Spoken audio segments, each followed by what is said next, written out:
Hi everyone, welcome back to Cooking with Kelly, and I want to first thank everyone for all of the kind words and the compliments and the posting that you did during my first video. I really appreciate that so much. Once again, these are going to be up on our YouTube channel, so please subscribe if you can.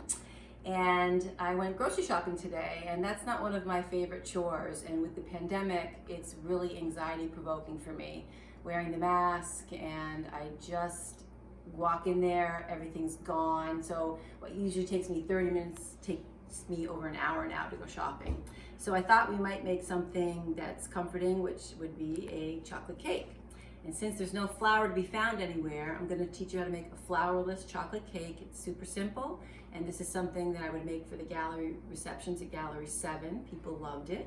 So we are going to use chocolate. Now you can use baker's chocolate, but I'm Italian, so I like Ghirardelli, and you can do semi-sweet. So it's 4 ounces of semi-sweet chocolate, and you chop it up, and so we chop it up on a board with a knife. I already chopped it.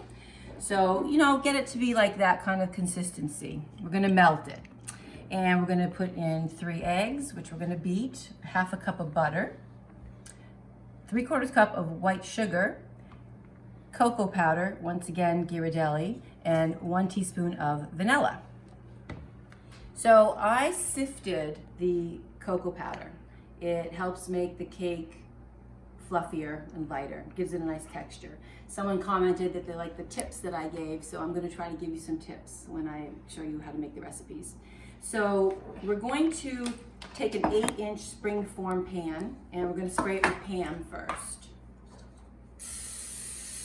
So I sprayed the sides and the bottom pretty generously. And then we're going to dust it with cocoa powder. And I think the easiest way to do that so it's not messy, because if you take a spoon and you just go like this, it can be a real mess. I learned from experience.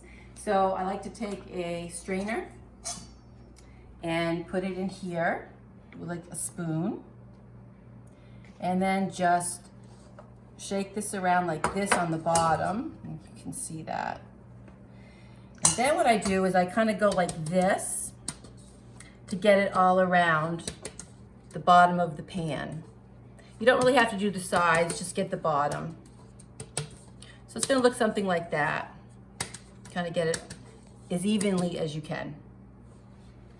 And when I told you that I sifted the half a cup of cocoa for the cake batter, if you have a sifter, that's great, but if you don't have a sifter, you can just do what I did here. So simple. Get a strainer, put the half cup in, and then you just shake it over the bowl like that, and you get your half cup nicely strained. So we're gonna go over to the stove, and we're gonna melt the chocolate with the butter.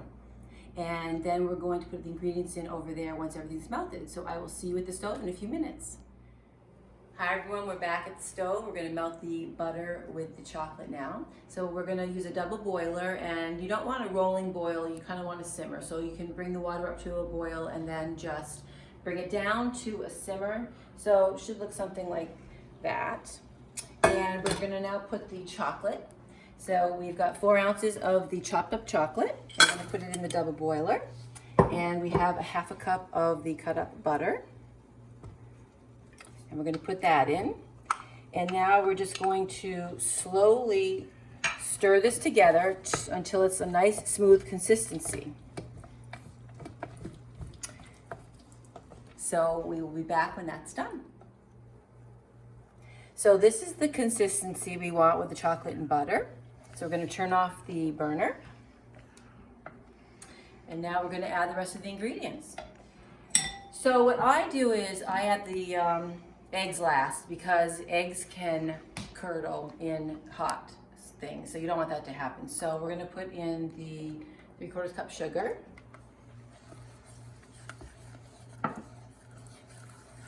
And then we're going to put in a half cup of sifted cocoa.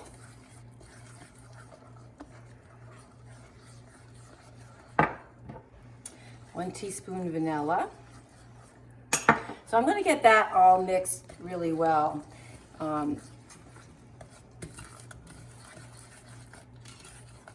Before I add the eggs in. This is a very rich, dense chocolate cake. You do not need a big piece of this to satisfy your sweet tooth.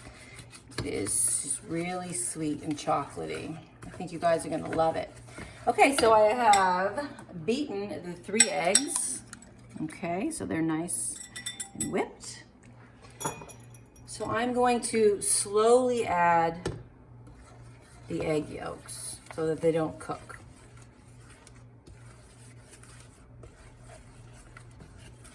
I hope you guys are all doing well out there. Nick and I are in week 6 of sheltering in place.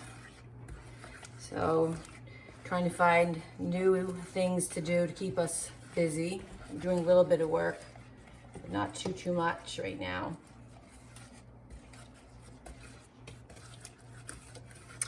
So I'm gonna post the instructions for this, and you preheat the oven to 300 degrees.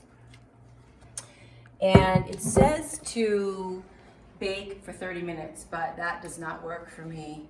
So after 30 minutes, you can put a toothpick in, and if it's still wet, you're gonna leave it in longer. I bake it for 50 minutes. That's 50.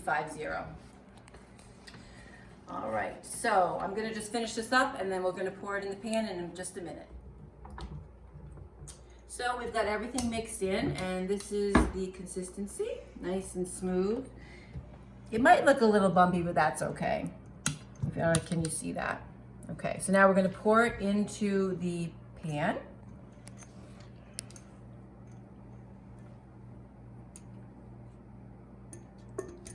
I like to get it all. My mother used to always get every last drop. As a kid, you didn't really like that because you wanted to lick everything, but she liked to get every last drop into the cake pan, and I've kind of adopted that habit too. So now the other thing I always do is I always give it a couple taps. I think it helps with any bubbles that might come up. So we're gonna pop this into the oven, 300 degrees for 50 minutes, and I will see you soon when it's all done. Well, it's been 50 minutes and the cake looks great. So you put it here for 10 minutes to cool on a wire rack, and then you take it out. So I love springform pans. You just pop it open, and that lifts right out. So you can see how great that looks. Now, the instructions say to turn it over and take the bottom plate out after 10 minutes also, but I've had trouble with that, where sometimes a chunk of the cake will come out and stick to the pan. So we're gonna wait a little bit longer, flip it, and take the bottom off and see if it's okay. So I will see you in a little bit. So we're back, and I've got wire racks out. We're gonna flip this, and we're gonna take the bottom off now. So I usually just go like this, and I flip it over. And then I take a spatula, and I just loosely go around the edges. Like I said in the past, sometimes I've had a problem with the cake sticking a little bit. So just stick it in a little like this, and then you're just gonna slowly kind of pry it off and hope for the best. And there it is. So this is now the top of our cake, and I'm going to plate it, and I will be back in just a minute. Before we plate it, I'm going to put some powdered sugar on it to make it look pretty. So I thought I would just show you that. So once again, we're gonna take a sifter, and I'm just gonna put it into a cookie sheet so that it kind of stays clean, and then we're just gonna go like this gently and put some sugar on it. I just try to cover the whole piece. Now, this is, like I said, really rich and chocolatey, and I can get like 16 slices out of these. They're really, I serve tiny slices. Okay, I'll be right back to show you how I plate it. So here it is. I've added some raspberries to give it a pop of color, and it just came out beautifully. So I do want to let you know that when you wash the raspberries, thoroughly dry them. I made the mistake in the past of washing raspberries, drying them, and then putting them on the cake, and they bleed, and it looks like a mess. So I would gently wash them and then gently pat them dry with paper towel, and then maybe put them in the fridge overnight with more paper towel. So you make sure that they are thoroughly dry before you put them on the cake. So this is really rich, really chocolatey, and we are going to cut ourselves a slice because Nick is waiting. So I hate cutting into things I make. I make homemade pies and I hate cutting into them. So it's so hard for me to do this, but here we go.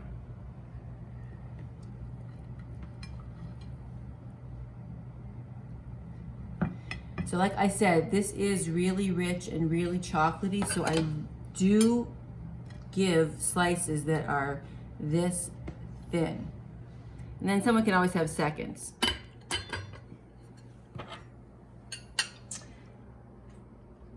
Bon appetit. I've been watching and helping Kelly make this video for so long. I'm starving for chocolate cake. So here we go. Let's hope I can keep the raspberry on there. This is so good. This is why I married you.